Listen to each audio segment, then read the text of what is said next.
Hello à tous, ici Corbac. Aujourd'hui, je vais enregistrer une réaction, encore une fois, sur l'affaire Léo Grasset. Mais cette fois-ci, c'est son frère qui réagit un peu à ce qui s'est passé l'année dernière. Euh, En sachant qu'il s'en est pris plein la gueule, Cola, par rapport à ce qui s'est passé et qu'il a été pas mal cancel par association parce que c'est le frère de Léo Grasset. Donc il a fait un thread de Twitter il y a 3-4 jours, je crois. 4-5 jours, truc dans le genre. Et j'avais envie un peu de réagir dessus, histoire de un peu continuer cette série. J'aime bien finir les choses que je commence. Donc allons-y. Donc, sur Twitter, il a écrit un petit truc dont j'avais besoin de parler. Je mute les réponses, mais je suis dispo en MP pour en parler, donc n'hésitez pas. Désolé pour le message pas fun, promis, les prochains seront plus marrants. Arrêtez de vous excuser, les enfants. De temps en temps, il faut avoir des conversations sérieuses. Bon, alors par contre, les réponses en MP, putain, le pauvre, à gérer tout ça, ça va être.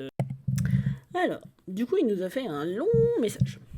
On est le 4 janvier, et l'histoire de Léo est entre les mains de la justice maintenant. J'ai attendu plus de 5 mois pour écrire ce message, qui j'espère ne paraîtra pas malvenu. J'ai essayé de prendre la parole en parlant juste de moi avec un tweet mal écrit qui a été mal interprété, et les gens ont cru que je soutenais pas les victimes ou que je manquais tout simplement d'empathie. Le truc que dans ma position je savais pas comment m'exprimer. Non, attends. Le truc c'est que dans ma position je ne savais pas comment m'exprimer, ça correspondait à marcher sur des œufs avec des chaussures en plomb. Donc j'ai décidé de juste parler de moi en glissant un arrêter de lyncher les gens publiquement parce que Twitter arrive très bien à nous faire oublier qu'on parle à des humains et qu'on se permet des trucs qu'on dirait jamais en réel.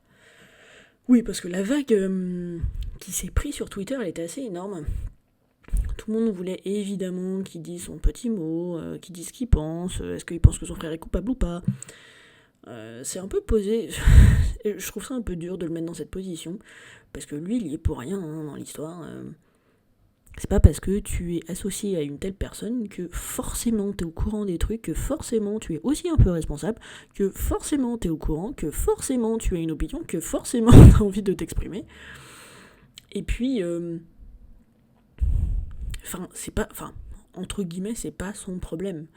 C'est pas lui qui est accusé. Après, par contre, forcément, c'est son frère, donc même pour lui, ça doit être très douloureux de voir son frère dans cette position-là. Il faut arrêter. Au bout d'un moment, c'est son frère, c'est pas non plus un mec qui habite à 400 km qui ne se connaissent pas.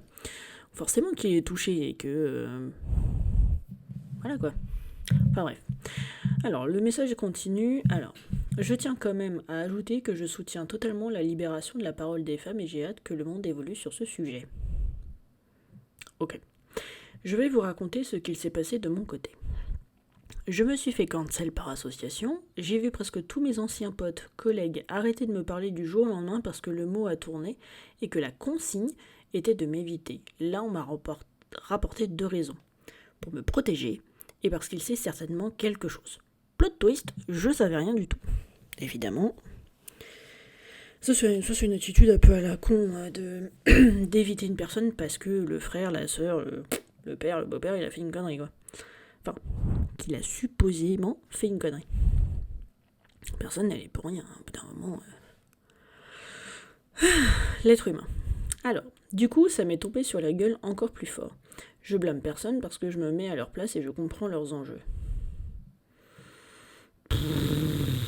Bon, elle est gentille, Colas, perso, t'es pas responsable de ce que font les autres, hein. Et puis, t'es pas censé tout savoir non plus, hein. Ensuite, pour les dégâts que l'affaire a causés sur tous les aspects perso et ma famille, c'est très très dur de s'en remettre. Tu m'étonnes. J'étais tellement dégoûtée des réseaux que je me suis enfermée sur moi-même et j'avais plus la force de donner de nouvelles à personne. Ce qui m'a fait perdre des relations de taf et ça aussi j'ai du mal à m'en remettre. Mais pour le coup c'est vraiment ma faute, j'aurais dû tenir mon équipe au courant que je prenais du temps pour moi, mais c'est dur de réagir correctement dans ce genre de situation. Mais t'as une réaction de fuite, c'est normal. En vrai on l'aurait tous eu, on aurait tous fait, je ne réponds plus à personne. Quand t'as un truc comme ça qui te tombe dessus, t'es sidéré, et 2, t'as juste envie de partir en courant, donc ça se comprend. Du coup, j'ai pris du temps isolé du monde, soutenu par ma copine incroyable, sans qui je serais certainement encore en train de chialer sous ma couette à l'heure actuelle. Merci madame. C'est pour ça que j'ai fait ce tweet plus de 5 mois après. J'ai besoin d'en parler pour exorciser parce que ça m'impacte encore. Et j'ai pas restreamé parce que j'étais incapable de parler de tout ça, sans risquer de blesser de gens ou de mal m'exprimer, surtout avec la pression de me dire qu'un mot de travers et c'est ma réputation qui saute, mes potes, mon taf. Je trouve que les gens ils sont durs quand même. Parce que le truc qu'on lui demande c'est de soutenir son frère et en même temps de soutenir la victime. C'est quand même une position de merde, mais de merde. Parce que t'as forcément envie de soutenir ton frère et puis tu vas jamais croire que ton frère est capable de tels comportements ou de telles accusations. Mais en même temps, tu sais pas ce qui se passe. Et puis à l'heure actuelle, tout est possible. Donc du coup, il faut respecter la parole des victimes. Donc en même temps, il faut les supporter. C'est un dilemme de titan de faire ça. Mais un dilemme de titan. C'est 5 mois, je pense qu'il a encore un bon moment avant de réussir d'avoir vraiment le bout de toutes les conséquences qu'il a dû subir entre le harcèlement, entre les pertes d'opportunités du coup, pour le milieu professionnel, l'impact sur la famille, parce que l'ambiance elle a dû être morose, c'était pas genre salut, comment ça va clairement ça a dû impacter toute la dynamique familiale, donc ensuite, bref, tout ça pour dire que j'ai vu plein de gens du stream YouTube Game récemment et que ça va mieux de ce côté-là. Mais d'un point de vue perso, je suis encore très sensible, donc je le prends cool, je me focus sur les choses importantes. Voilà, désolé si ce message sort un peu de nulle part, ou s'il vous semble nombriliste, mais j'avais besoin de commencer l'année en étant honnête sur comment je me sens. Mais c'est très bien d'être honnête.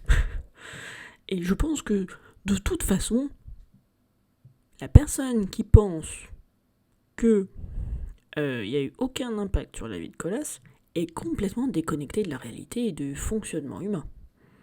Parce que jamais je me serais attendue à ce qu'ils me disent ouais ça va, ça pète la forme. Non, c'est pas possible, non. Voilà.